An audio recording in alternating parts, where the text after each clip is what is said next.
ಸುಮಾರು ವರ್ಷಗಳಿಂದ ನಮ್ಮ ಮಂಜುನಾಥ್ ಹಾಡು ಕಲಿತಾ ಇದ್ದಾರೆ. ಅವರು ಪೌರಾಣಿಕದ ಇದರಲ್ಲಿ ಎಷ್ಟು ಹೈ ಪಿಚ್ ಹಾಡ್ತಾ ಇದ್ರು. ಹೇಗಪ್ಪ ಅವ್ರನ್ನ ವಾಯ್ಸ್ ಲೋ ಮಾಡಿಸೋದು, ಹೇಗೆ ರೇಂಜ್ ಹೆಂಗ್ ಕಮ್ಮಿ ಮಾಡಿಸಿ ಹಾಡ್ಸೋದು ಅಂತ ನನಗೆ ಒಂದು ಪರೀಕ್ಷೆ ಆಗೋಗಿತ್ತು.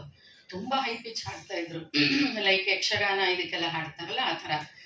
ಸೊ ಪ್ರತಿ ಶಿಷ್ಯನ ನೋಡಿದಾಗ ನನಗೆ ಪರೀಕ್ಷೆ ಅದು.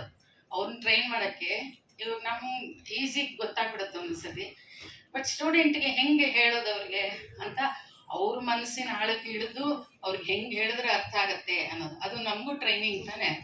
ಆ ಥರ ಇವಾಗ ಮಂಜುನಾಥ್ ಈ ಮಟ್ಟಕ್ಕೆ ಬೆಳೆದಿದ್ದಾರೆ.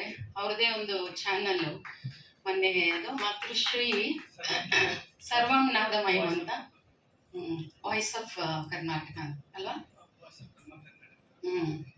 ಸೊ ಅದರಲ್ಲಿ ಸುಮಾರು ಗಾಯಕರಿಗೆಲ್ಲ ಅವಕಾಶಗಳು ಕೊಟ್ಟು, ವೇದಿಕೆ ಕೊಟ್ಟು ತುಂಬಾ ಪಾಪ್ಯುಲರ್ ಆಗಿಬಿಟ್ಟಿದ್ದಾನೆ. ಮೊನ್ನೆ ಅವರ ಒಂದು ಫಂಕ್ಷನ್ಗೂ ಹೋಗಿದ್ದೆ ನಾನು. ಸುಮಾರು ಆಲ್ ಓವರ್ ಕರ್ನಾಟಕ ಇಂದ ಎಲ್ಲ ಬರ್ತಾರೆ. ಅದರ ಒಂದು ಹುಡುಗಿನೇ ಹರ್ಷಿತಾ ಅಂತ ಹಾಡಿದ್ಲಲ್ಲ, ಆ ಒಂದು ಪ್ರತಿಭೆನೇ ಇವತ್ತಿಲ್ಲಿ ನಮ್ಮ ವೇದಿಕೆಯಲ್ಲಿ ಹಾಡಿದ್ದು.